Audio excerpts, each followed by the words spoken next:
Magandang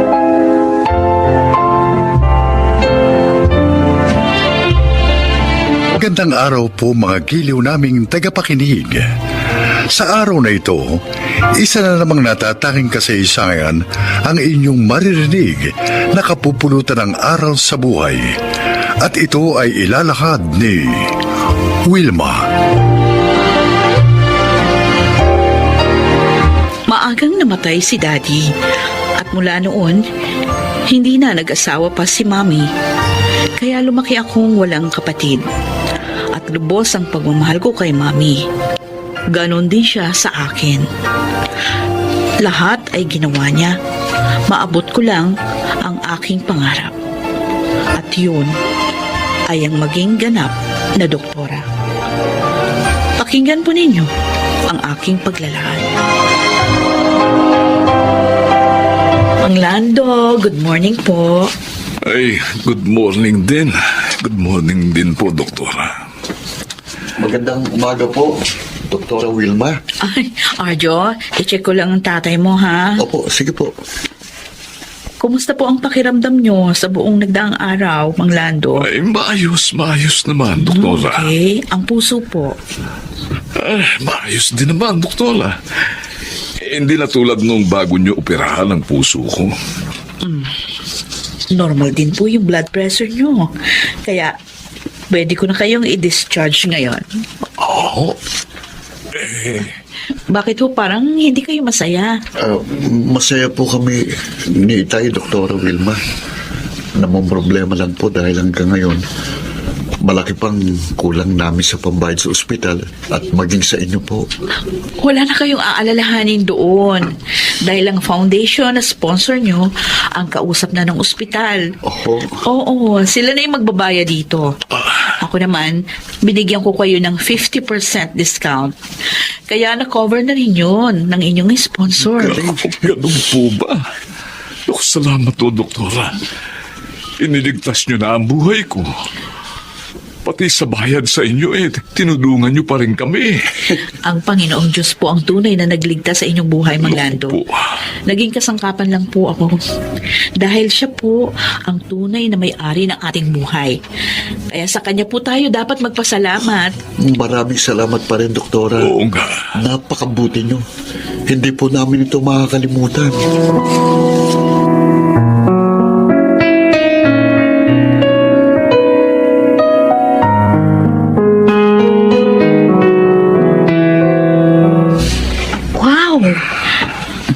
Mami, inilabas mo sa bangko ang mga magaganda mong alahas? Anong okasyon? At kinuha niyong mga yan? Wala naman. Ang gusto ko lang na ibigay na ito sa'yo. Huh?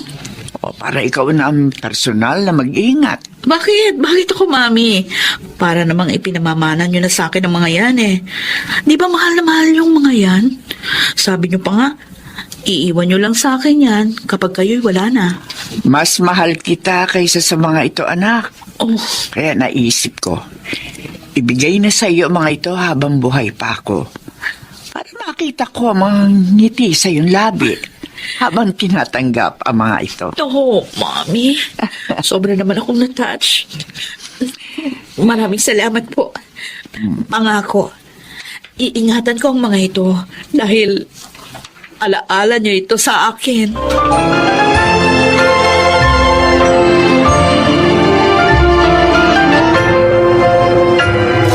Hello po, Doktora! Hello, Susie. Mukhang masaya ka, ha? Talagang masaya po ako. Para sa paborito kong cardiologist. Para sa inyo. Ikaw talaga? Bakit naman? Dahil nalaman ko na isa na namang pasyenteng nailigtas ninyo sa bingit ng kamatayan. Alam niyo bang pinag-uusapan kayo ng kapwa ninyo mga doktor? Oh, bakit ano naman yung sinasabi nila? Kung pwede nga lang daw, kasama nila kayo sa bawat operation na gagawin nila. Dahil mas sure daw sila na makakaligtas ang pasyente pag kayo ang kasama. Ang mga yun talaga. Hindi naman ako ang tunay na nagliligtas ng buhay, kundi ang ating Panginoong Diyos. Kaya nga kahit ako, nagpapasalamat din sa Kanya sa tagumpay na binibigay niya sa akin. Napaka-humble po ninyo talaga, Doktora Wilma. Oh, excuse me, Susie, ha? Tumatawag yung husband ko. Sasagutin ko lang. Oh, Manuel, napatawag ka. Ano? Si Mami inatake?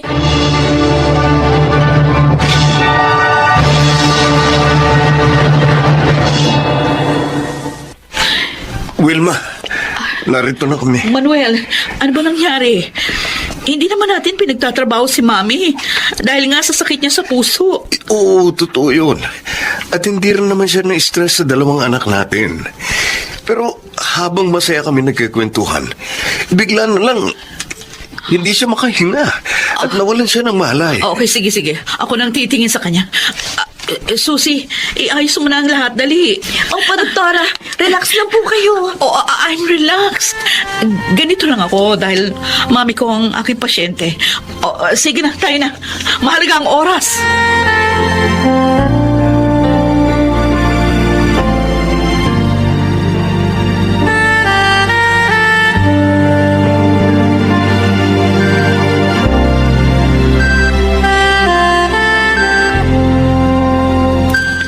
Wilma, Mami, nandito ako. maraming salamat sa pagiging mabuti mong anak. Sobrang kaligayahan ang itinulot mo sa akin. Ako po ang dapat magpasalamat. Nagpapasalamat ako sa pagmamahal at pag-aaruga niyo sa akin. Dahil sa pagsisikap niyo, nagtagumpay ako sa buhay. Nakikita ko nga, anak. Pwede na kitang iwan. Hindi mo na ako kailangan. No. Huwag mo sabihin yan, Mami. Kailangan ko pa kayo. Dumating na ang oras ng pagpapahinga ko, anak. Mami. Maligaya naman akong aalis dahil nasa mabuti ka ng kalagayan. Huwag kang umiyak. Alalahanin mo, isa kang doktora. Anak, mahalin mo ang iyong profesyon. Huwag kang magbabago. Mangako ka. Opo, Mami. Oh. Salamat. Paalam. Anak ko. Mami.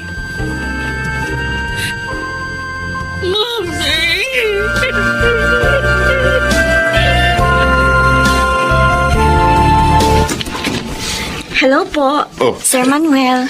Ikaw pala, Susie. Come in. Thanks po. Kukumustahin ko lang po si doktora. 3 weeks pa lang siyang wala sa ospital pero miss ko na po siya. Mas masaya po kasi pag nandun siya. Paborito mo talaga ang asawa ko. She's like an elder sister to me. Kumusta na po siya? Ay, nako. Ayan, lagi pa rin malungkot. Nagkukulong sa kwarto at umiiyak. Kaya nga, nag-file siya ng mahaba-habang leave sa ospital. Pwede ko po kaya siyang makausap?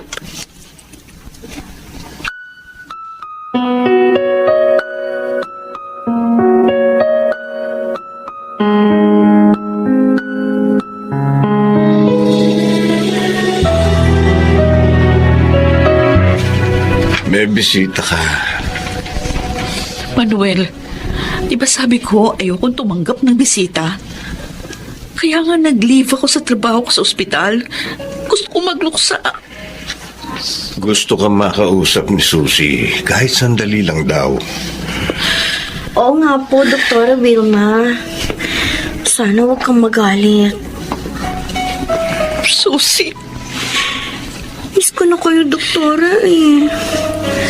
Kumusta na po? eto. Nasasaktan pa rin. Nalulungkot. Naiinis ako sa sarili ko dahil hindi ko nailigtas ang mami ko. Siguro po kaya nangyari yun. Dahil talagang hanggang doon na lang ang buhay ni Ma'am Elena. Yun din ang sabi ko sa kanya, Susi. Pero bakit ang iba? Na kaya kong iligtas? Bakit ang mami ko hindi? Ano bang mali ko? Wala po kayong pagkakamali, Doktora. Ginawa niyo po ang lahat na makakaya ninyo. Maaaring pagsubok po sa inyo ito. Patagan niyo po sana ang inyong loob.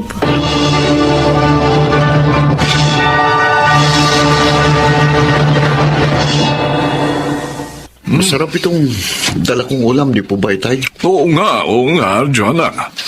Siguro sariwa ang mga gulay na ginamit dito, no? Malinamnam. Tay, may babalita nga pala ako sa inyo. Ano yun? Napadaan ho ako sa ospital kanina. Oh, At nalaman ko, mahigit 1 buwan na palang nakalib si Dr. Wilma. ha? Oh, bakit daw? Namatay daw po ang mami niya. At ayon po sa nurse na nakausap ko, sobrang dinamdam yun ni Doktora.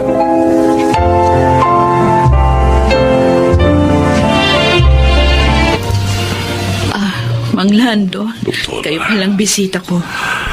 Nabalitaan po namin ang nangyari. Kaya inalam ko po ang inyong tirahan para makita ho kayo. Nakikiramay po kami, Dr. Wilma. Salamat ho. Kailan naman po kayo babalik sa ospital? Ewan ko ho, hindi ko pa alam. Hindi ko pa rin kasi kaya hanggang ngayon. Huwag sana kayong magagalit sa akin, Doktora, no? Gusto ko lang po kayong paalalahanan. Nailigtas po ninyo kaming mga pasyente ninyo dahil ayaw pa kaming kunin ng Diyos. At ang mami ninyo, siya po ang ibig na papagpahingahin na ng Diyos sa paglalakbay dito sa buhay. Binigo niya ako. Sa mami ko pa. Bakit siya ganon? Naunawaan ko po kayo. Tulad namin, tao rin kayo na may kahinaan. Pero ang Diyos po, ang tunay na may-ari sa ating buhay. Wala po tayong karapatang sumbatan siya. Dapat nga po ay magpasalamat kayo. Dahil kahit naiwan na po kayo ng inyong ina, abay, tagumpay na po kayo. Hindi po ba't napakalaking biyaya doon? Bang Lando. At hindi lahat ng tao nakakatanggap ng gayong biyaya.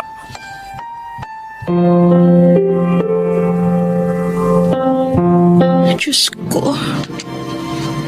I'm so sorry. Lahat ng mga payo ko sa mga pasyente ko, na nailigtas ko sila. Nakalimutan ko na sinusubok mo po ako. Sinumbatan pa kita. Sa para bang ikaw pang may utang na loob sa akin. Nakakahiya po ako.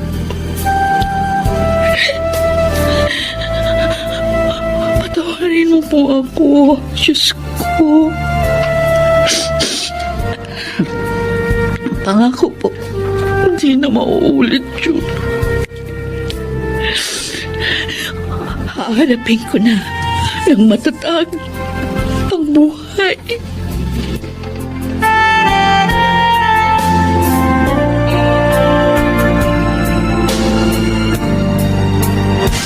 Han. Oh. Narito na tayo sa puntod ni Mami. Yes, son. Ako nang maglalagay sa puntod niya nitong dala nating bulaklak. Are you sure you're okay? Yeah, don't worry. Mami, alam ko, hindi niyo na ako maririnig. Pero gusto ko pa rin sabihin, ang taos-puso kong pasasalamat sa inyo sa lahat-lahat. Thank you for your love, Mami. Ngayon, handa na akong bumalik sa aking propesyon. Tutuparin ko na po ang pangako ko sa inyo.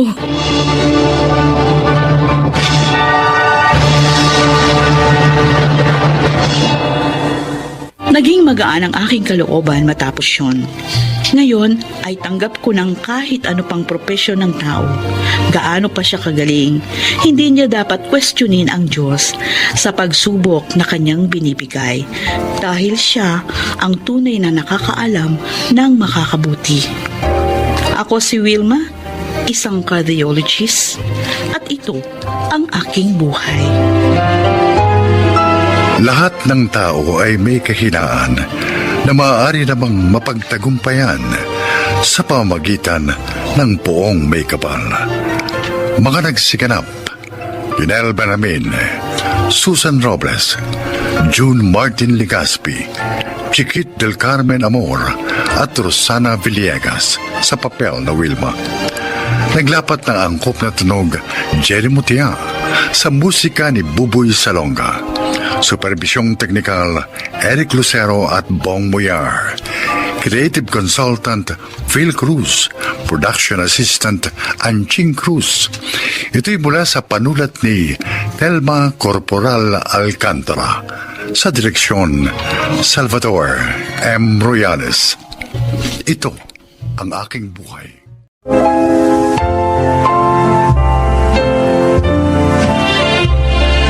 Magandang araw po sa inyo mga kaibigan. Mapapakinggan po natin ngayon ang kwento ng isang babae na kung paano niya nalagpasan ang kanyang mga insecurities sa buhay. Siya ay si Michelle.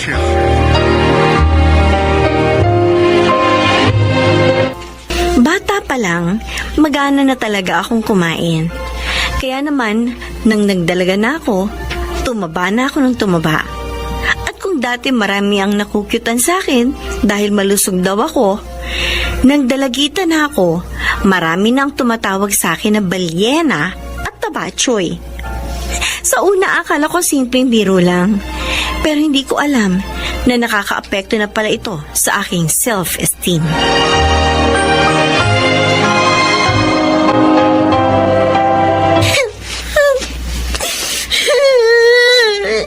Michelle?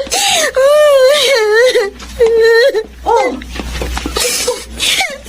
Bakit? Ano nangyari sa'yo? Bakit ka iiyak?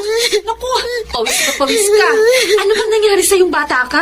May masakit ba sa katawan mo? Ano? Sakit! Alin? Sakit, Mama! Ano? Alin lang masakit sa'yo? Ito! Masakit ito! Ang dibdib mo? Naku, bakit? Hindi! Alin pala? Ito nga itong puso ko! Masakit ang puso mo? Bakit? Kasi ayaw sa akin ng crush ko. Ha? Tapos, sinabihan niya pa ako na ang kapal daw na mukha ko magka-crush sa kanya. Kaya tumatawa ko raw para raw ako balyena. Ano? Paano naman ako magiging balyena? Hindi nga ako marunong lumangoy? Bakit parang natatawa ka dyan, Mama? Ay, hindi. Hindi ako natatawa. Kumati lang ang ilong ko. Makati talaga itong ilong ko. Ano ba? Mama, bakit ba? Mataba ba talaga ako? Anak, Bakit bang maging mataba mo? maganda ka.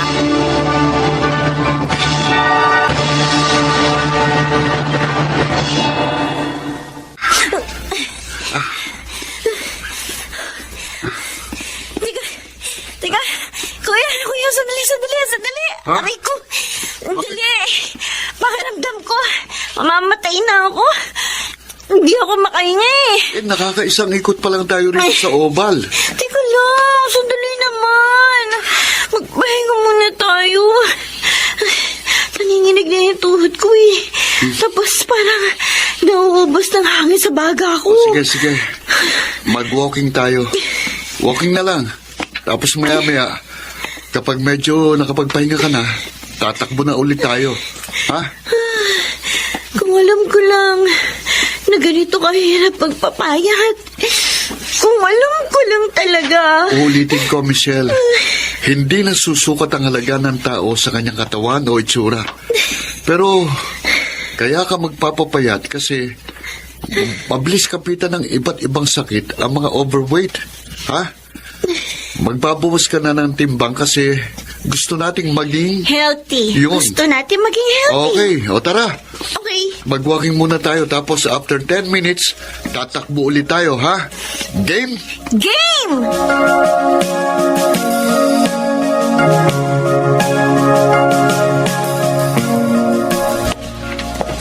Mukhang kailangan na nating magpatahi ng bago mong uniforme, Michelle. Hindi na kasya sa'yo mga dati mong uniform. Pati nga po yung mga pambahay ko, ma. Hindi rin. Ang laki ng ipinayat mo. Mula sa 65 kilograms, ilang ka na nga lang ngayon? 45 kilograms na lang ako, ma.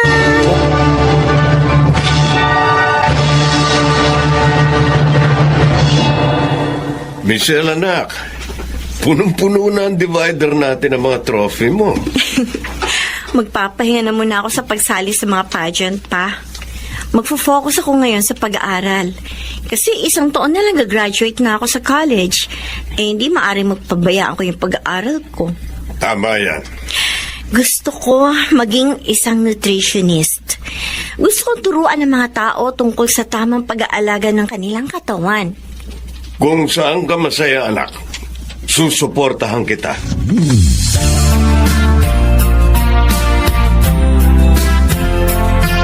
Billy! Huwag mo akong iwan. Nagmamakaawa ako sa'yo. Ayoko na nga, Mia. Isa pa nahihiya na ako sa mga kaibigan ko.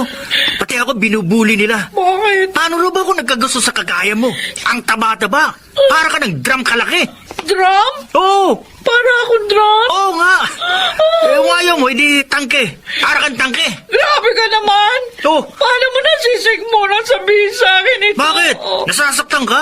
Totoo naman ah. Dati hindi ka naman ganyan kalaki. Ngayon ang taba-taba mo na. Nakakahiya ka ng kasama. Kaya pwede ba? Mag-iwalay na tayo. Huwag mo Ha? akong iwan, Billy! Ano ba? Ay, Billy! bitiwan mo nga ako. Ano ba? Billy! Uy, wag mo nang guluhin ang buhay ko, ha? Sige na, diyan ka na nga! Ay! Mia? Bitch! Ay, ano ba? Malilate na tayo sa next subject natin. Bakit nandito ka pa? Kasi si Billy nakipag-break sa akin. Ang taba-taba ko raw. Para na daw akong drum. Ano?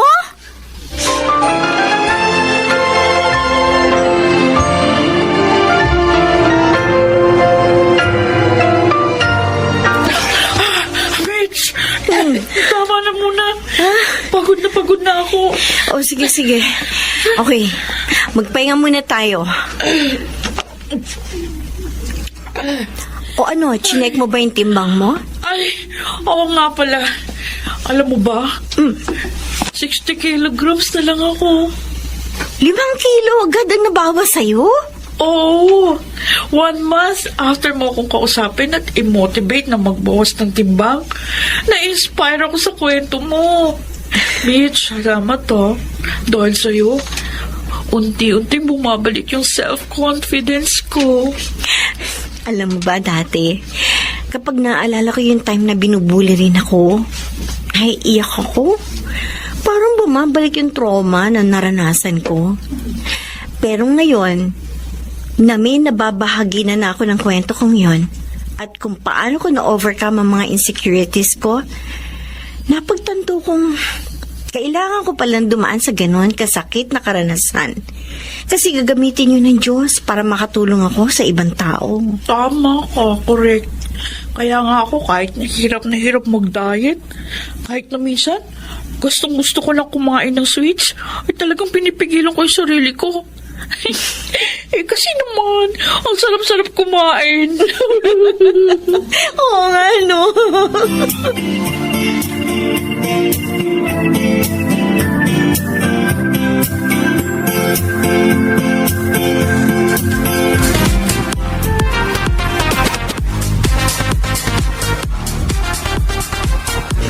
Oh, pasok. Pasok kayo. Salamat sa pagpunta, ha? Halika, Salve. kain kayo doon sa loob. Pasok. Wala pa ba si Michelle? Parating na yon. Bakit? Ipakikilala ko sana sa kumpare kong engineer na may pamangkin daw na seaman. Ano ka ba? Hindi pa graduate ang anak mo. Ipakikilala ko lang naman eh. Hindi pa naman mag-aasawa. Kahit na. Ma! Oh, ayan na pala siya. Pa! Ma, Kanina ka pa namin hinihintay. sorry po. May tinapos pa kami ni Mia. Ang dami ginagawa ng mga graduating students eh. Alam niyo na. Magandang gabi po. Ikaw si Mia? Opo. Oh, Michelle, bakit hindi mo sinabing may maganda ka palang klase? Kuya, happy birthday! Si Mia. Birthday po. Hi, I'm Tom. Mia. Nice to meet you. Mukhang kailangan muna nating umalis, Ma. Pa. Oo nga, mabuti pa nga. Halika na. Buti pa, ipakilala na kita sa kumpare ko. Bakit pa? Tingnan mo ito. Tingnan mo ito, anak. Halika. Halika. Pinorward dito sa akin nung kumpare ko. Litrato ng pamangkin niya na seaman. Baka ka ako gusto mo makilala. Patingin niya po. Ito ang picture niya. Ay, nako, Gaspar. Hindi ka talaga papipigil, ano? Ang pangalan ba nito ay Marvin? Oo, Marvin daw. Ayoko sa kanya. Ha? O bakit? Naalala niyo ba yung time na umuwi ako na umiiyak? Oh. Kasi sinabihan ako ng crush ko na balyena raw ako. O bakit? Anong koneksyon nun dito kay Marvin? Siya yun. Ano? Hihiramin ko yung linya sa pelikula na panood ko pa, Ma. He did not accept me at my worst. So, he doesn't deserve me at my best.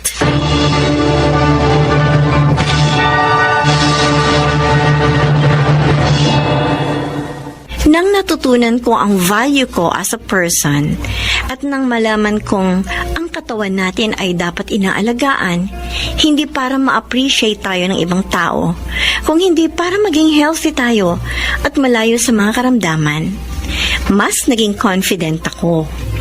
Ngayon, hindi ko na kailangan ng validation ng ibang tao dahil alam kong kahit meron ako mga kapintasan, maganda ako at mahal ako ng Diyos. Ako po si Michelle at ito ang aking buhay. Beauty comes in all shapes, sabi nga. Ngunit mahalagang maliban sa self-value, alam din natin kung paano aalagaan ang ating mga katawan at pahalagahan ang ating kalusugan. Mga nagsiganap, Jenaline de la Cruz, Baynard Landicho Jr., Rosana Villegas, Phil Cruz, Lionel Benjamin, at Chiquit del Carmen Amor sa papel na Michelle. Naglapat ng angkop na tunog Jerry Mutia, sa musika ni Buboy Salonga, superbisyong teknikal Eric Lucero at Bong Boyar, creative consultant Phil Cruz, production assistant Anching Cruz. Ito'y mula sa panulat ni Rita Labanon, sa direksyon Salvatore M. Royales. Ito ang aking buhay.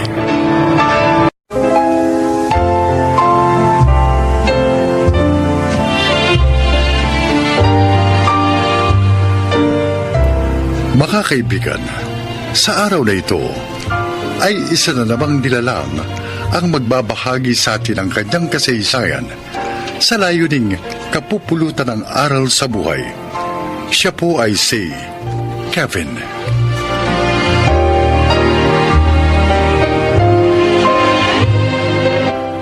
Isa akong mahusay na accountant. Nagtatrabaho ko noon sa isang malaking company. Bukod sa kita ko doon, may iba pa akong kita. Kaya naman sunod ang layo ko.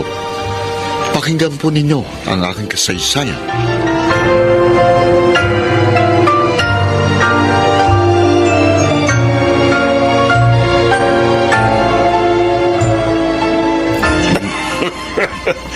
Oh, etong usapan natin, Kevin. At tulad ng pangako ko, may dagdag yan. Thanks, Boss Lambert.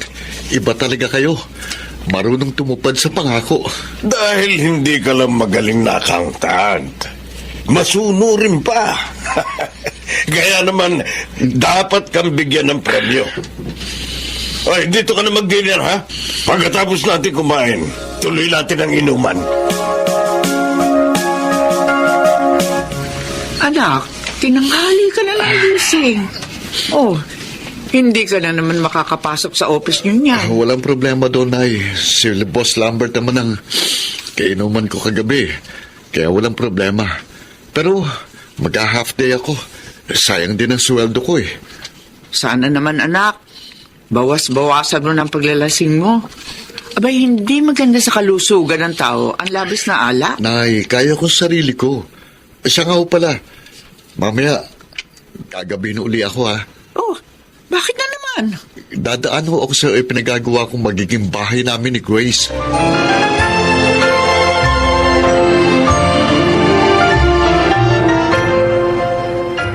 Ano ka mo, Kevin?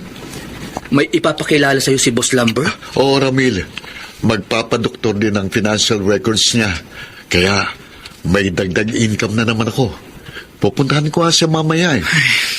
Wala na naman pala akong coaching masasabayan mamayang uwian. Pasensya na, tol. Okay lang yun. Sanay naman ako mag-commute eh. Si Grace nga, hindi ko rin masusundo eh. Di bale, babawi na lang ako sa kanya next time. Uunahin ko muna tong pagkakapirahan. Pero pare, payong kaibigan lang ha. Ingat ka rin sa ginagawa mo. Kasi pag sumabit ka dyan, masisira na ang propesyon mo. Baka makulong ka pa.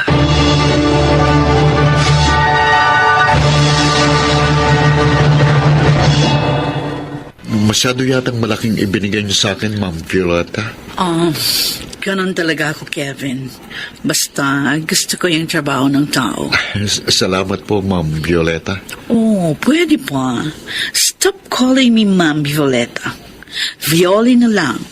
Di pa naman ako matanda, di ba? Ay, oo, parang magkasigidad nga lang tayo. Yan ang gusto ko sa'yo, Kevin. Sa BIR ka lang nagsisinungaling.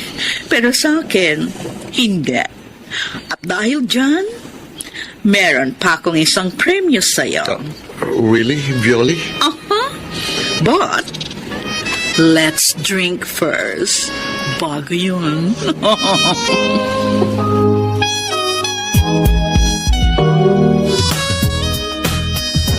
Ano? May nangyari sa inyo ng kliyente mo? Oo, Ramil. Pero wala kaming relasyon. Ang labo naman. May nangyari sa inyo pero wala kayong relasyon. Hindi ko naman siya mahal eh. Pareho lang kaming lasing. Kaya nangyaring bagay na yun. At dahil bibigyan din niya ako ng mga kliyente, sinasakyan ko na lang ang mga trip niya. Eh paano si Grace? Si Grace, siya ang talagang girlfriend ko. Ang mahal pakakasalan ko. Kaya hindi niya dapat malaman ang paglalaro namin ni Violeta.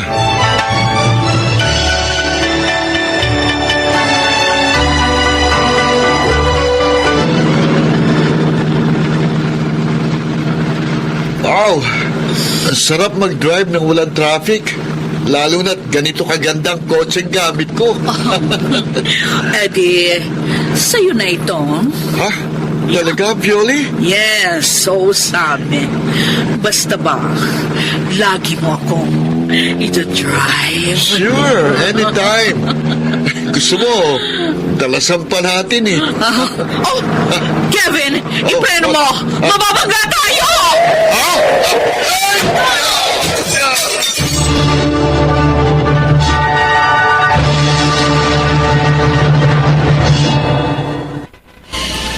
Kevin? Kevin? Ligtas ka na. Grace, bakit matilim? Bakit hindi kita makita? Huwag ka sana mabibigla. Ha? Bakit? Anong nangyari sa mga mata ko? Ano? Na-damage ang mga mata mo sa pagkakaaksidente ninyo ng babaeng kasama mo. Kaya ano? Sabihin mo. Kaya nabulag ka. Hindi. Ayoko mabulag. Ayoko. Nasa Sinay. Bakit kayo pumayag na bulagin nila ako? Wala kayong kwenta. Kami pa ba, Kevin? Kami pa ba ang walang kwenta? Kami na talaga nagmamahal sa'yo? Sa kabila ng mga pagkakamali mo? Grace, Akala mo siguro hindi ko alam ang tungkol sa inyo ng Violeta na yon. Maging ang pagpapabayad mo sa mga gustong dayain ng financial records ng kanilang kumpanya. alam mo yun? Oo, alam ko. Dahil may pakpakang balita, may tenga ang lupa. Pero hindi kita sinumatan. Dahil ang hinihintay ko ay ang pagbabago mo. Grace, pag-iusap. Patawarin mo ko. Huwag mo akong iiwan. Mahal kita. At kailangan kita.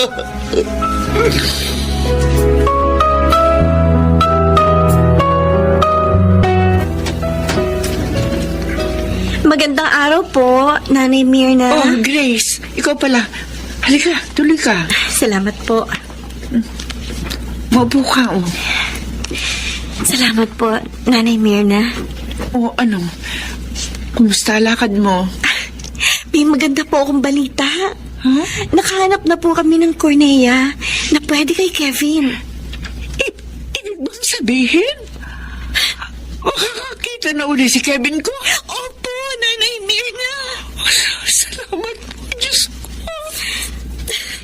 Sana nga lang, kapag nakakita na siya uli, talagang magbago na siya. Pangalawang buhay na ito ng anak ko. At naniniwala ako na hindi niya ito sasayangin. Tutuparin niya ang pangako niya sa'yo.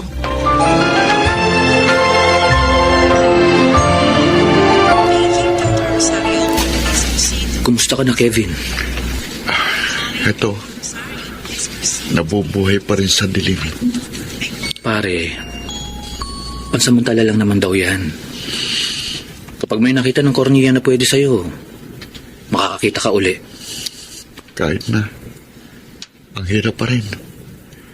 Yung bang wala kang nakikita kahit ano. Isipin ko lang na habang buhay akong ganito, hindi ko kaya. Ngayon ko pinagsisisihan ng masama kong ginagawa noon, Ramil. Pare, magpakatatag ka lang. Ano nga palang nangyari kay Violeta?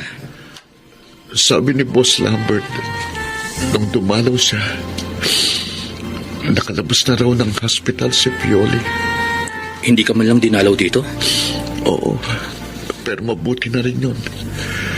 Dahil talagang wala na akong balak na ituloy ang namamagitan sa amin. Kahit sa office natin, Ramil, magre-resign na rin ako para talagang makapagbago.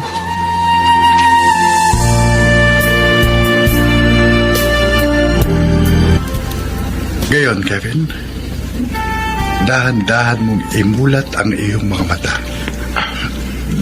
Doktor, kinakabahan ako eh. Huwag kang matakot.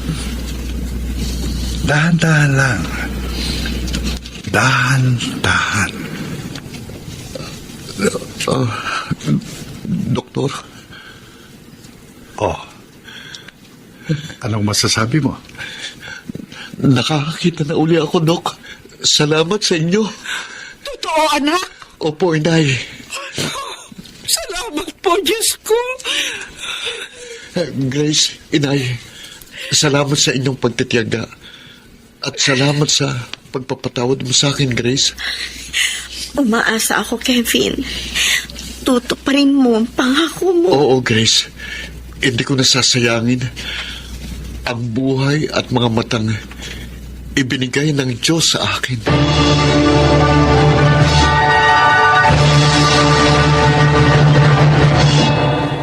Pinapalo tayo ng Diyos upang tawagin ang ating pansin, upang ituwid tayo sa ating mga pagkakamali. At ito ang ginawa niya sa akin. Sana po inyong naibigyan at kinapulutan ng aral ang aking inilahad. Ako, si Kevin, isang CPA, at ito ang aking buhay. Mga nagsiganap, Susan Robles, Chiquit del Carmen Amor, Alan Ortega, Lionel Benamin, Rosana Villegas, at Phil Cruz sa papel na Kevin. Naglapat ng angkop na tunog Jerry Mutia, sa musika ni Buboy Salonga, supervisyong teknikal Eric Lucero at Bong Muyar, creative consultant Phil Cruz, katulong sa produksyon Anching Cruz. Sumulat ng ating kasaysayan Telma Corporal Alcantara, sa direksyon Salvador M. Royales. Ito ang aking buhay.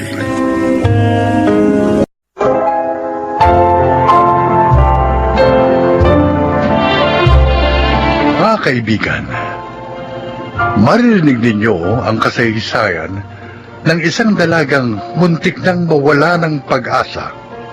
Siya ay si Wena. Dalawa lang kami magkapatid at ako ang panganay. Sabi ni Inay, pumanaw sa bilangguan ng aming ama. At dahil doon, ako bilang panganay ang naging katuwang ni Inay upang mabuhay kami.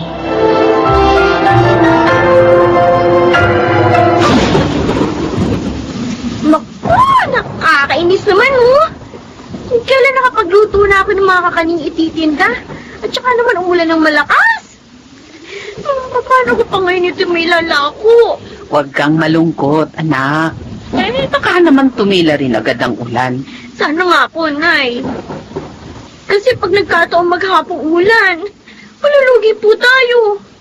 Kailangan pa naman natin ng pera. Oo nga.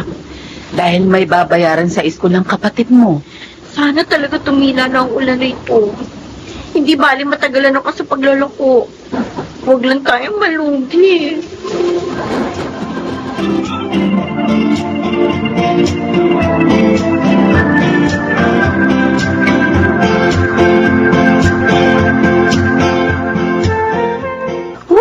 Napakainit naman ng araw.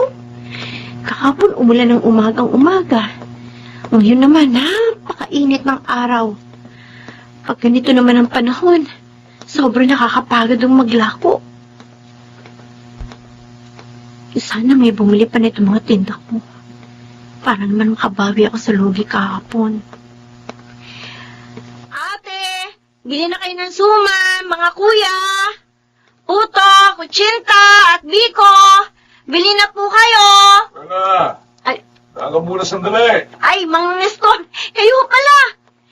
Bili na po ninyo ito natitira kong kakanin para po maubos na. Ay, sige. Bibiling ko na lahat yan. Tamang-tama dahil hindi pa kami nagmimerienda ng aling dolor mo eh. Salamat naman po at makakauwi na ako. Eh, siya nga pala, tinawag kita dahil may sasabihin ako sa'yo. Ano po yun? Ang kababata mong si Ariel, darating dito bukas. Kasama ang nobya niya. Ay, talaga po? Oo. Magkikita na pala kami ng kababata ko. Kaya nga gusto naming umorder sa'yo ng mga kakanin para bukas. Ha? Sige po, Mang Nestor. Oo. Alam ko naman po yung mga paborito ng kababata ko eh. Dadali ko na lang po sa inyo bukas.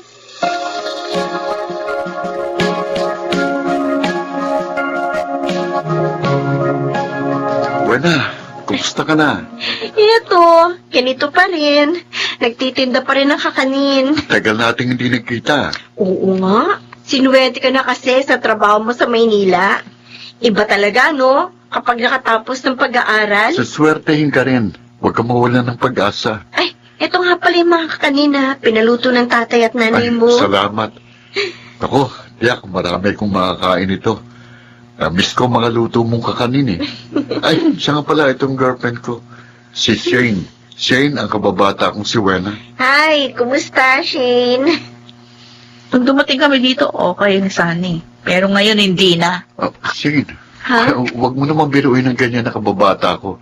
Baka maniwala yan. Hindi naman ako nabibiro Kasi naman, kung kumustahan lang kayo, may pahawak-hawak pa kayo ng kamay. Kasi, At ang tagal ha? Tapos, ang tagal din bago mo ako pakilala sa kanya. Wena, pasensya ka na dito sa nobya ko ha. Ganyan lang kasi yan. Hindi ka pa niya nakakilala eh, kaya ganyan. Oo, okay lang, Ariel. Bayaran mo na yung mga binili mo sa kanya. Paalisin mo ng tindero na yan.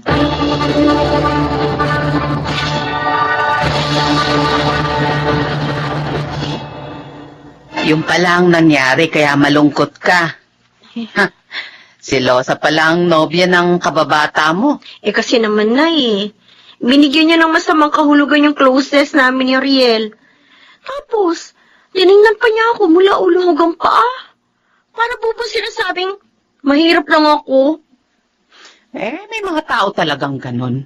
Mapagmataas. Pero sana anak, huwag mong hayaan na sirain nila ang iyong araw. Pati na ang sigla mo sa paggawa. Kailan kaya tayo makakaahon sa hirap, Nay? Wena, Para naman po, hindi na tayo nahamak ng iba. naniniwala ako. May awa ang Diyos. Makakaluwag din tayo sa buhay. Huwag lang tayo mawawalan ng pag-asa. Eh, paano po ba tayo luluwag? Eh, hindi naman ako nakatapos ng pag-aaral.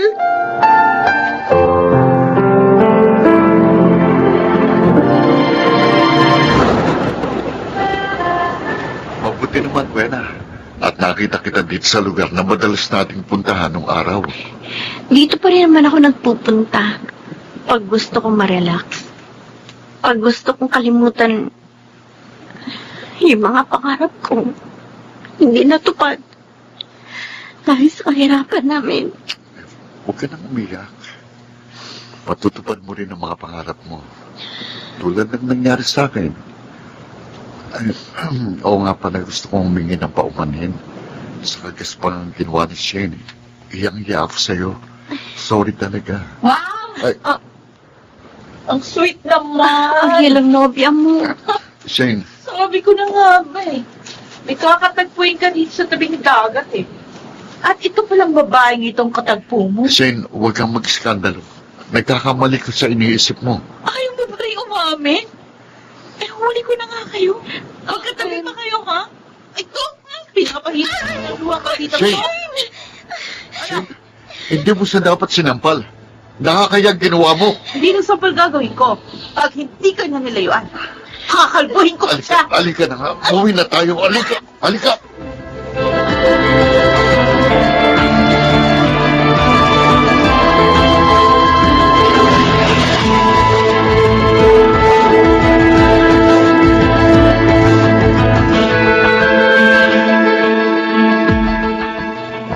Anak, hiyang-hiya ako kina Melba dahil sa ginawa ni Shane. Abay, nobay mo pa lang siya, pero sobra na siya kung magselos. Ang totoo po tayo. Madalas na kami mag-away sa Manila. Dahil po sa ugali niyang yun. Aba, naku, hindi rin maganda ang pagiging mapagmataas niya. Baka pag nakasal kayo, maging ganyan din siya, maging sa amin ang mga magulang mo. Itay, Anak, pag-isipan mong mabuti. Kung siya talaga ang babaeng gusto mong pakasalan, mahirap magsisi sa huli.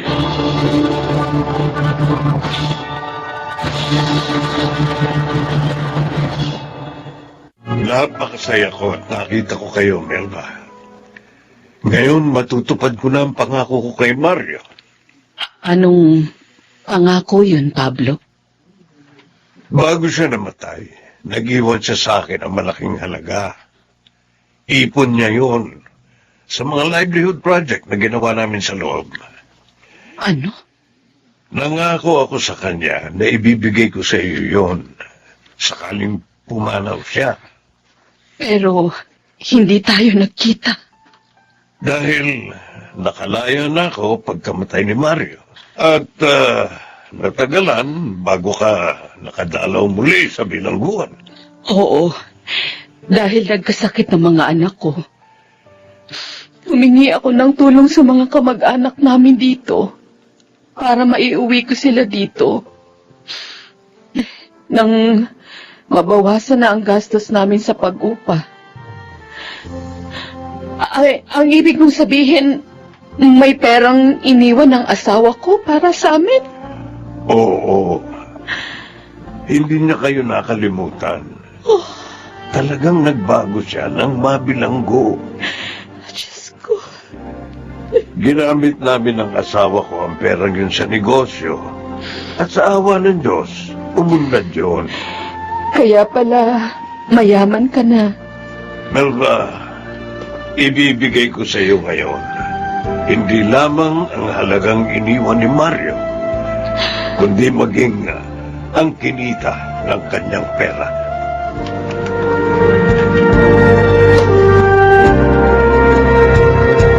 Buena, patawarin mo ako ha, kasi pinagsalosan kita. Ganun hindi naman dapat. Naging maarte at mapagmatas ako. Ganun pareho lang naman ang mga magulang natin eh, dating mga bilanggo, ang mga tatay natin. Shane, Sorry. Binago ng pag-asenso namin ng ugali ko. Kaya ako naging ganito. Sana mapatawad mo ko. tama na. Huwag ka nang umiyak. Ang importante, namulat ka na sa pagkakamaling mo. Promise, magbabago na ako. Ipangako mo rin yan sa kaibigan ko para magkaayos na kayo. Hindi ka na galit sa akin? Hindi na. Ngayon pa ba ako magagalit? Eh, nalaman kong magkaibigan pala ang mga tatay natin.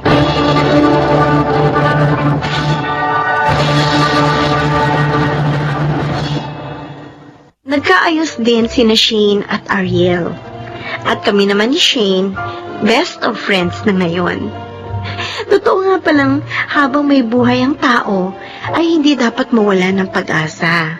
Na isang araw ay darating din sa kanya ang isang magandang bukas. Tulad ng nangyari sa amin. Ako po si Wena at ito ang aking buhay. Hindi natutulog ang Diyos. Hindi niya nalilimot ang pagtitiis ng kanyang nilalang na may mabuting puso. Mga nagsiganap, Jenaline de la Cruz, Jun Legaspe, Phil Cruz, Rosana Villegas, Lionel Benamin, at Chiquit del Carmen Amor sa papel na Wena. Naglapat ng angkop na tunog, Jerry Mutiel, sa musika Buboy Salonga, supervisyong teknikal, Eric Lucero at Bong Boyar, creative consultant Phil Cruz, production assistant Anching Cruz. Ito'y mula sa panulat ni Selma Corporal Alcantara. Sa direksyon, June Martin Legaspi at Maynard Landicho Jr. Ito ang aking buhay.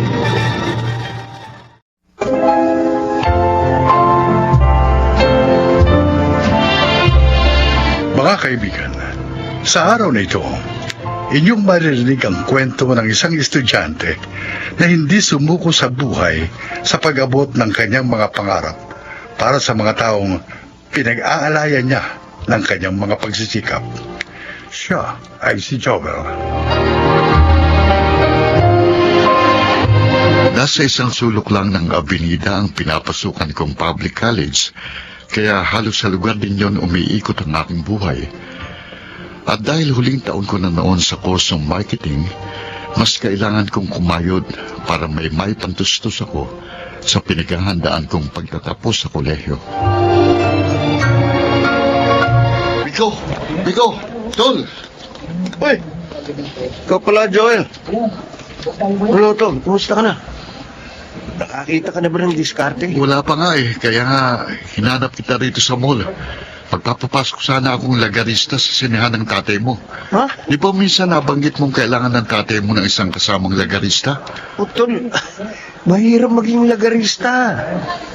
Pagod ka sa pabalik-balik sa pagbabiyahe ng mga rolyo ng pelikula ng mga sinehan. Baka maapektuhan ang pag-aaral mo, Tol. Tol, kaya ko yun.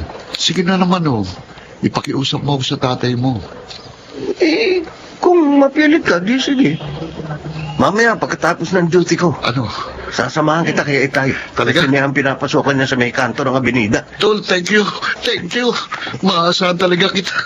Sa totoo lang, Tol, nauna na ako nagsabi kay Itay na ako na lang ang kunin niyang lagarista. Ha?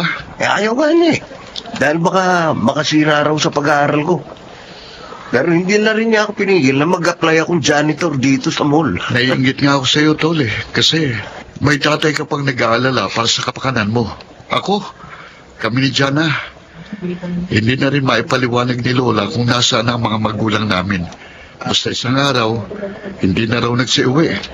Lagalag daw kasi ang mga yun sa kalsada na bubuhay.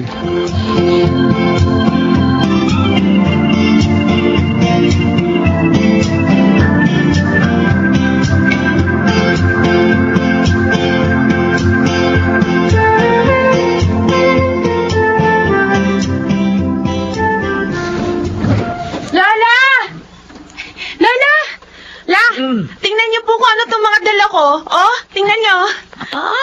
Isang plastic ng mga hitayan ng manok At saka, ano ba yung nasa isa pang plastic na hawak mo? Pansit bihon ba yan? Abay, mukhang napakuluan na. Drumstick po ang tawag dito sa mga manok na nasa plastic, Lola. Tsaka, opo, pansit bihon nga po itong nasa isang plastic na napakuluan na. Ang tanong, saan ba galing ang mga yan, Diyan na. May patakaran po kasi ron sa food chain na pinagtatrabahuan ko bilang crew.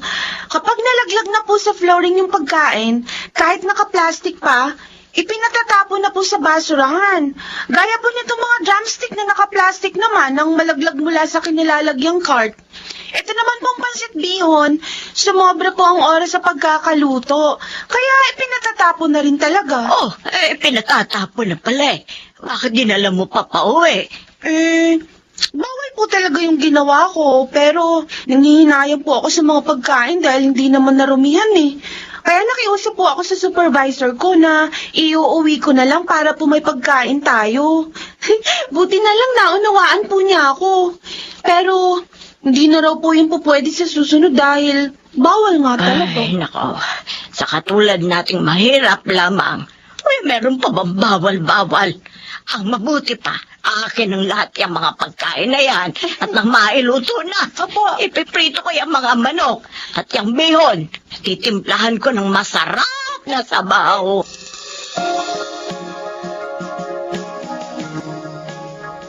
Ang tanong, may sarili ka bang bisikleta na magagamit mo sa pagbibiyahe ng mga rolyo ng pelikula? Opo, yung ginagamit ko po kapag pumapasok ako sa klase. Aha. Sige. Pero, para di masyado maapektuhan ang pag-aaral mo, ha? Sa mga araw ng Sabado at Linggo kita bibigyan ng schedule, okay? Opo. Total, mas maraming tao sa sinehan sa mga araw na yon. Maliwanag? Opo. Paano? Na-explain ko naman lahat sa iyo mga gagawin mo. Opo. Sa Sabado po, maaga akong pupunta rito sa sinehan. Okay. Maraming salamat po, Mang Fredo. Maraming salamat po. Ano yun? May nahulog daw po sa hagdan ng sinehan, Mang Fredo. Ano ba naman yan? Ako si baby yun. Lagi nahuhulog yung sa hagdan ng sinehan dahil sa kalasingan. Sino pong baby? Ay, nako. Huwag mo na itanong kung sinong baby yun. Dahil kapag nagsimula ka ng maglagarista dito sa sinehan, palagi mo na siya makakasalubong. Nako, malamang isa ka na rin sa iiwas sa kanya kapag nagkataon.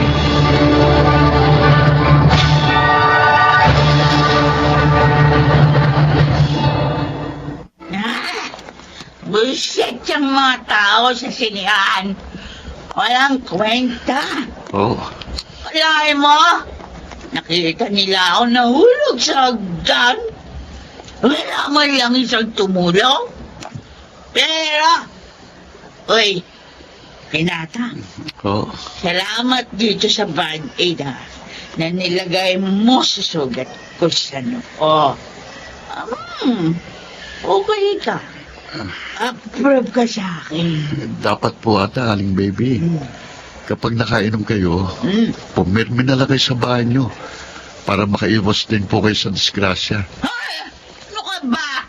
Dito, bahay ko, kasinihan. Dito ako nakatira. Kaya walang pwedeng makapagpalit sa akin dito. Hindi po kayo itinataboy ng security guard? Ha? Mas makulit pa ba siya sa akin? Ha? Pahay ko siya. Pero, teka. Pugi ka. Sino ka ba?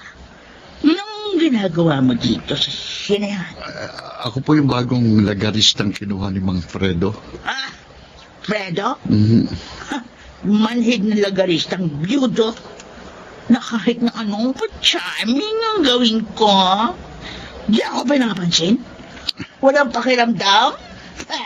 Hey, kaya po pala negative ang perception sa inyo ni Mang Fredo. Kasi type ko, yung kay dad ko rin. O kaya yung mas matanda sa akin. Kasi nga, gusto ko gawin nila akong prinsesa ng kanilang pagmamahal. Yung bang pinagyayabang ako na ako yung mahal nila. O yung talagang pangarap ko. Ang maging kagaya ng bida sa Pretty Woman. Oh. Napanood mo yan?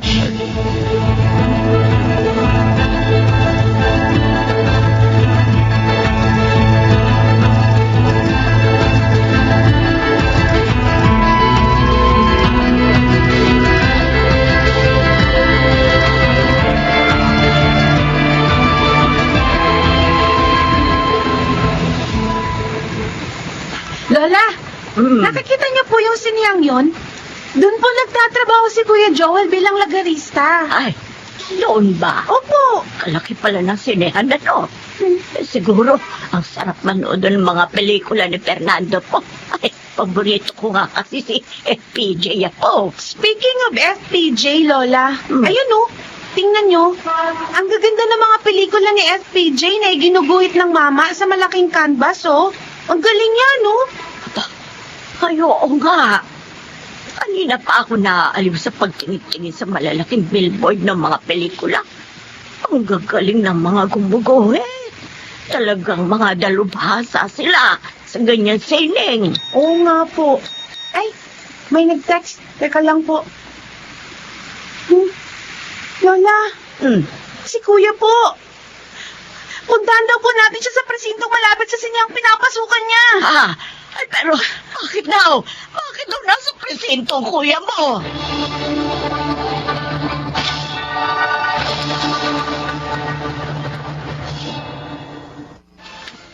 Alalang-alala ako sa iyo nang i-text sa akin ni Biko na nabundol ka raw ng isang van na nawala ng preno sa isang pagliko sa abinida.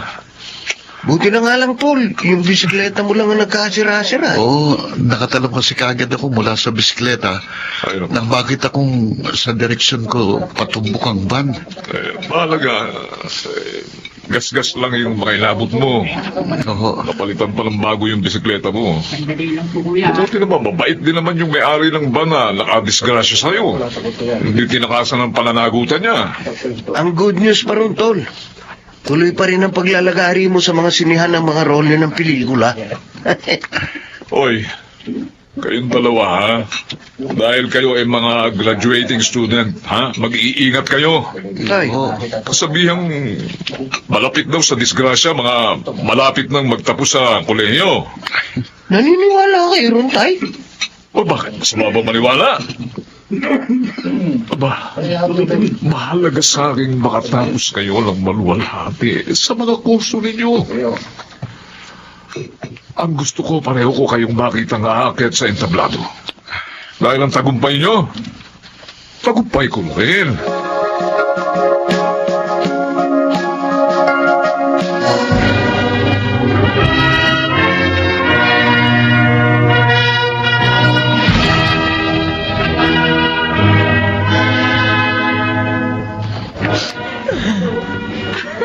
Ang lola talaga.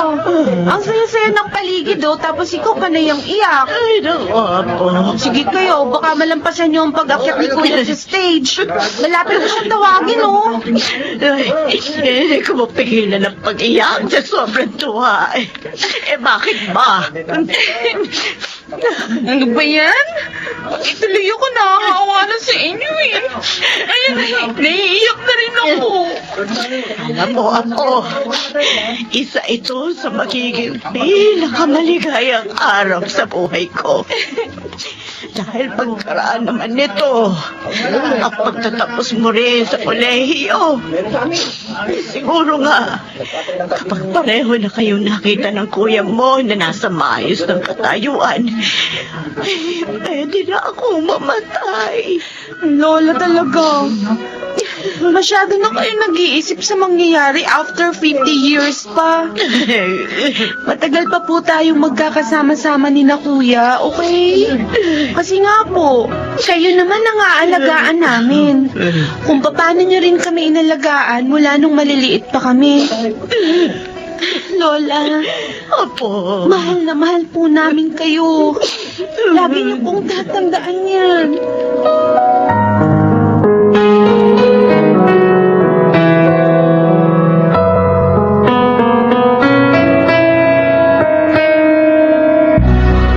Joel! Ay, uy, Aling Baby, kumusta na po kayo? Gusto ko lang magpasalamat kasi doon sa binigay niyong birthday cake ni Miko sa akin. Nung sumildo kayo sa trabaho niyo. Nako, di nyo alam kung gaano kalaking kaligayahan ang naramdaman ko ng araw na yon. Abay, sa buong buhay ko. Noon lang ako nakatanggap ng cake sa araw ng birthday ko. Ang totoo po, may kasama pong bulaklak ang cake na yon. Pero sabi po kasi niya sa amin ni Miko, siya na raw pong magbibigay sa inyo ng personal. Sino? Ayan po. Baby, belated happy birthday, ha?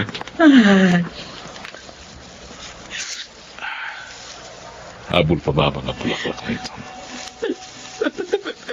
Fredo? Pasensya ka na sa mga naging kasungitan ko. Parang ko lang naman yun para mapansin mo rin eh. Sala para maisip mo lang baguhin yung buhay mo. O yan, tingnan mo. Ang ganda-ganda mo pala ngayong hindi ka nakainom ng alak. Kasi huminto na ako sa pag-inom ng alak. Naku, salamat. Ay, wala namang nababago sa buhay ko eh. Lalo pang napapasama. Nawawalan pa ako ng direksyong mag-isip. Dahil nagkakamabutihan na po kayo, alis na po ako. Papasok na po ako sa trabaho. Ay, Joel! Oh. Salamat ha. Oh. Maraming salamat sa pagmumulat mo sa akin sa kahalagahan ng buhay. Basta wag po kayong matakot na muling makipagsapalaran para makita ang ganda ng mundo.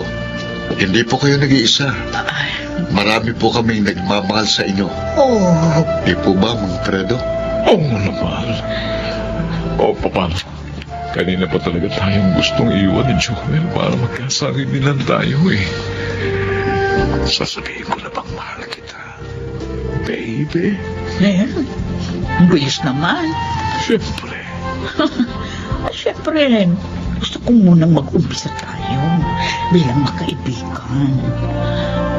Padate, yung bang maibabalik ang alaala ng isang young love. Ganun? Oo. O sige. Saan mo gusto unang mag-date tayo ngayon?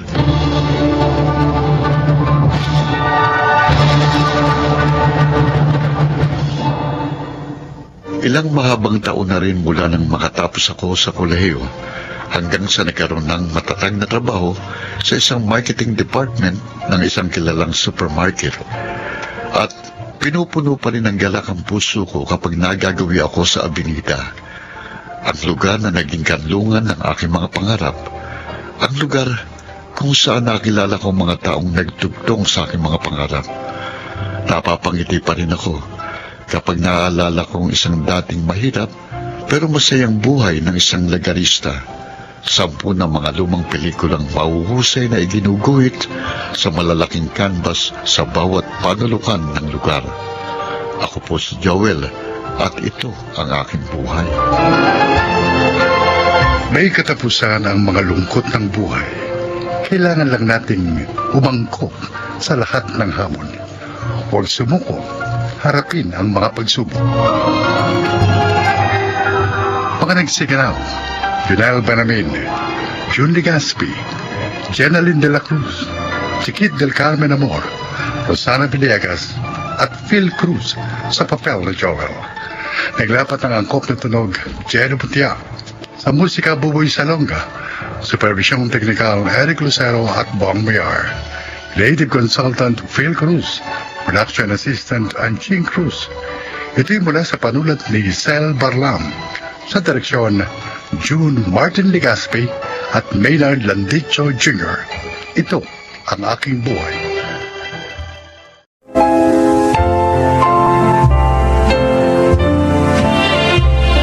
Mga kaibigan, sa araw na ito, inyong maririnig ang kwento ng isang dakilang babae na pinatunayang ang pagmamahal sa kapwa ay nagmumula sa pagmamahal din sa Diyos. Siya ay si Dahlia.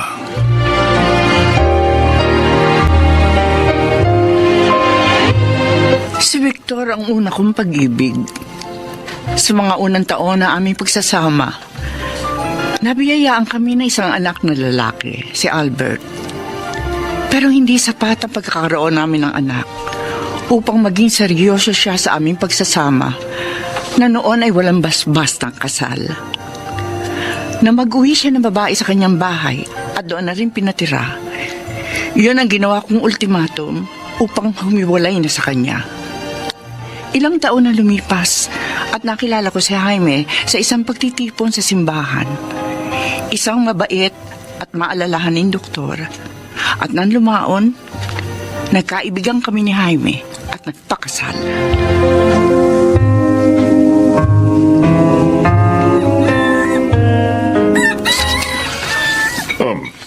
Si Albert ba? Alam na ba ang kalagayan ni Victor? Oo. Pero alam mo naman ang batang yun. Basta tungkol sa kanyang ama, hindi siya interesado. Kaya mo. Tatawagan ko. Kakausapin ko. Maraming salamat palagi sa pangunawa, Jaime, ha? Kung wala nga lang akong appointment sa mga pasyente sa klinik ngayong araw na ito, sasamahan kita sa pagdalaw kay Victor sa Bataan. Pero pangako, sa ibang araw na libre ako. Sige. Basta kung hindi man ako makauwi agad, pinagluto na kita ng uulamin mo. Pinagparti-parti ko na, iinit mo na lamang sa microwave. Nandoon lahat sa freezer, ha? Sige. Ako nang bahala. Ay, eto nga pala ang 1,000 piso. Ipamili mo ng mga prutas para may maipasalubong ka kay Victor. Makabubuti ang mga prutas sa kalagayan niya. Tiyak na matutuwa ang matandang yung kapag nalaman pinadalan mo siya ng mga prutas, Jaime. Magpalakas ka mo siya. At wag kung ano-anong iniisip. Mag-ehersisyo ka mo siya. Total, malawak ang bakuran niya ron. Hayaan mo. Sasabihin ko sa kanya lahat ang mga paalala mo.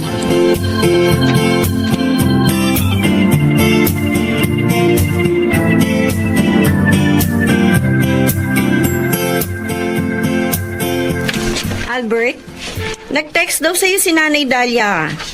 Nag-text sa akin nagtatanong kung nabasa mo na raw ba. Hindi ko nga kasi maiwan itong mga gulay na pinagbubukod-bukod ko sa mga stall. Baka kasi biglang dumagsa ang mga customer. Hindi pa natin naihanda ang ating mga paninda. Ano ba sabi ni Inay? Papunta raw siya sa Bataan. May sakit daw si Tatay Victor Kung makakasunod ka raw ba doon? Hindi na. Mas mahalagang hanap buhay natin dito. Dito natin kinukuha ang ating mga pangailangan. Kaya nandito ang priority ko. Ay, sige. Di sasabihin ko na lang na busy ka dito sa market stall natin. Kung bakit kasi pinawiwili niya yung matandang yun.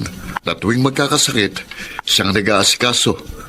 Kung tutuusin, matagal na silang walang kaugnayan sa isa't isa. Mabait nga kasi si Nanay Dahlia. Hindi niya matiis si Tatay Victor. Hindi na makatwiran yung kabaitan ni Inay Iris. Inaabuso lang ng matandang yon ang kababaang loob niya.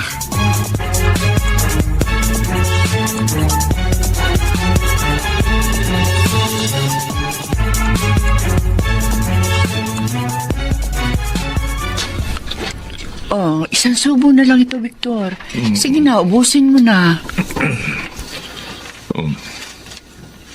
Ano nga kaya kung hindi kita pinagpalit sa ibang babae noon, ano? Dahlia? Ako? Mas gusto ko pa rin pinagpalit mo ko sa iba. Ha? Dahil nakilala ko si Jaime. At walang dalawang isip na pinakasalan ako. Ay, hanggang ngayon, hindi ko pa rin mapaniwalaan na sa dami ng babaeng iniuwi ko sa bahay na ito, ahantong pala ako sa pag-iisa. Victor, sa buhay ng tao, may mga dumarating at umalis. Oo, sa bawat paglisan, may kalakip na kalungkutan. Pero kailangan pa rin nating harapin ang mga bagay-bagay. Inaamin ko. Labis kong pinanghihinayangan ang pagkawala mo sa buhay ko.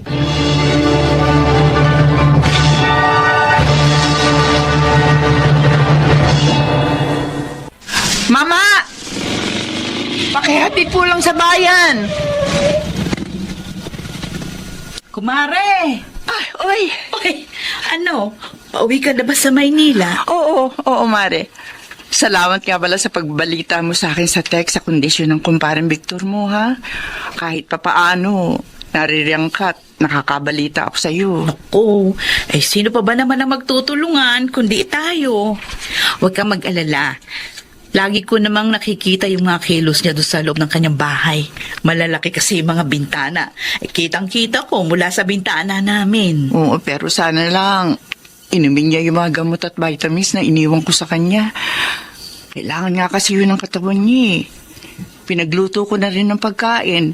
Inilagay ko na lamang sa refrigerator niya. Napakabuti mo pa rin talaga kay kumparing Victor, ano, kumare? Kung sana nga lang, nakita niya yung kabutihan mo noon pa man, ano? Huwag na natin pag-usapan na nakaraan. Tapos na yun eh. Oh, papaano? Nainip na si Mamang Tricycle. Balitaan mo na lamang uli ako, Mari, ha? Oo, siya. Sige. Oy, Mare, ingat ka sa biyahe, ha? Salamat. Kumusta na lang sa inaanak kong si Albert? Oo, makakarating. Sige na, aalis na ako, ha? Sige. Mama, tayo na po.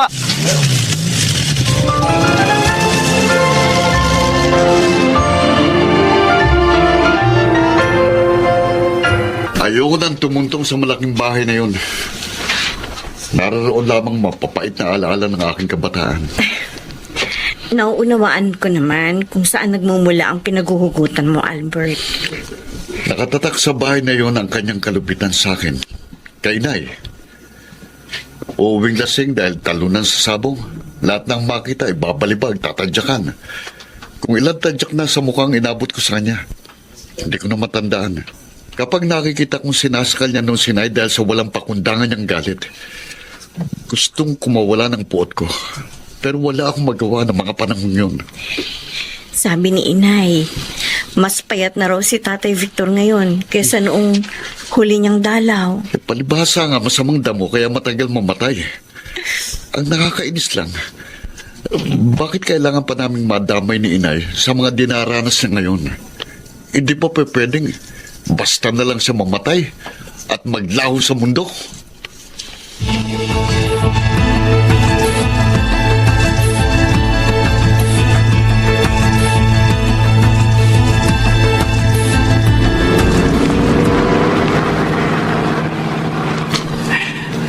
Bilisan mo pa ang pagmamaneho, Jaime.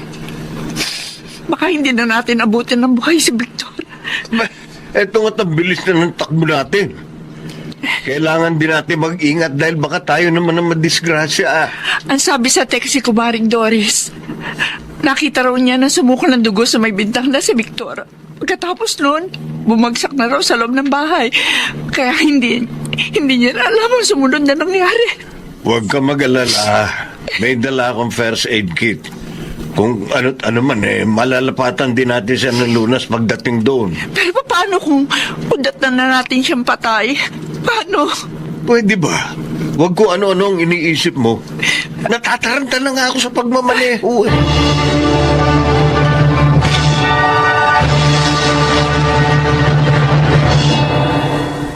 Victor, sa ayaw mo't sa gusto, dadalhin ka na namin sa ospital. Masela na ang kondisyon mo. Kailangan na ng agarang pagsusuri sa sakit mo. Ayoko na, Aine. Kung mamamatay man ako ngayon, mas gusto ko dito na lang sa bahay. Victor, Dito sa bahay ko. Victor, makinig ka kay Jaime. Siya nakakaalam sa kalagayan mo. Sige na, Dalia. Ihanda mo na ang kanyang mga gamit. Bubuhatin ko na siya para maisakay sa bus. Ayaw nyo na lang akong mamatay rito. Teka. Ayaw na lang akong mamatay.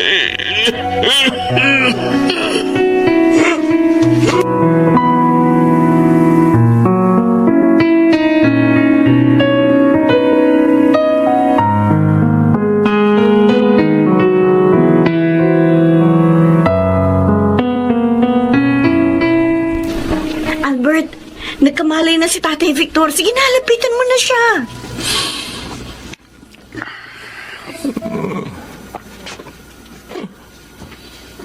Albert, ikaw ba yan, anak? Ako nga po, Tay. Oh, Aaminin ko po sa inyo na kahit masamang loob ko sa inyo, Albert, hindi ko rin pala matitis na hindi kayo makita. maraming salamat, anak. Kahit sa uling pagkakataong ito, nakita kita. Maawa kang buong iyong mga palad. Tay, magpagaling po kayo. Hintayin po namin lahat ng paglabas niyo rito sa ospital. Hindi na, anak. Ramdam ko na mamamatay na ako. Tay, Hirap na ako sa paghinga. mahal ko po kayo. Anak, Mahal na mahal ko po kayo. Hindi man po ako nagkaroon ng pagkakataong iparamdam sa inyo yun. Pero sa kaibuturan ng puso ko, yun pong nadarama ko. mahal din kita, anak. Pero gusto ko bang tunan ang mga pagkukulang ko sa'yo? Wala na akong panahon. Tay, Anak, hirap na hirap. Anak, huminga. Hindi ko na kaya.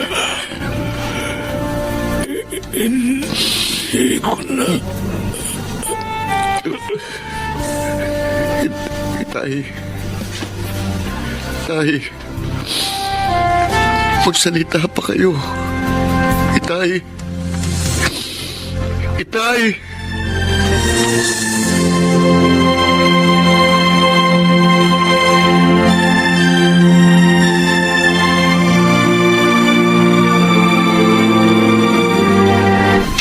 Ayon sa death certificate na inilabas ng ospital, kanser sa baga ang siyang ikinamatay ni Victor. Pagkatapos ng kanyang cremation bukas ng umaga, makahihinga na tayo ng maluwag. Naisip ko, doon na rin sa vault na nabili ko doon sa Columbari, ilalagak ang kanyang urn.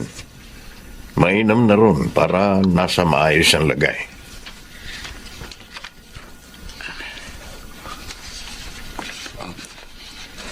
Maraming salamat po, Tatay Jaime. Naging napakabuti niyo po kay Itay. Kayo ni Inay. Dahil napakabusilak ng puso ng nanay mo, Albert. Marahil kung nagkabaliktad man kami ni Victor ng kalagayan, aalagaan din niya ako tulad ng ginawa niyang pag-aalaga sa tatay mo. Walang katulad sa kadakilaan ng puso ng iyong ina. Lahat kayo, minahal ko sa paraang kaya ko. Iba-iba man ang level ng pagmamahal na yon. Nandirito kayong lahat sa puso ko. Ikaw man, Iris, dahil bahagi ka na ng buhay ni Albert. Mahal na mahal din kita, anak. Mahal ko rin po kayo, Nanay Dalia. Mahal na mahal ko rin po kayo. Pero siyempre, may higit pa ba akong dapat mahalin kundi ikaw, Jaime? Ikaw at ang katapatan mo ang pumuno sa buhay ko. Ikaw at ang iwalang katapusang mga kabutihan. Pinasasalamatan ko nasa itaas dahil binigyan niya ako ng isang taong may mabuti ring pusong katulad mo. Dalia, alam na alam mo kung gaano rin kita kamahal.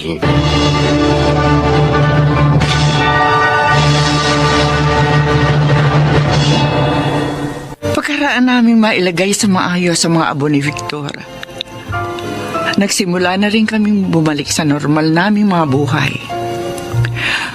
Mas naging panatag na ang aming mga kalooban pagkaraan ng mga pangyayaring yon.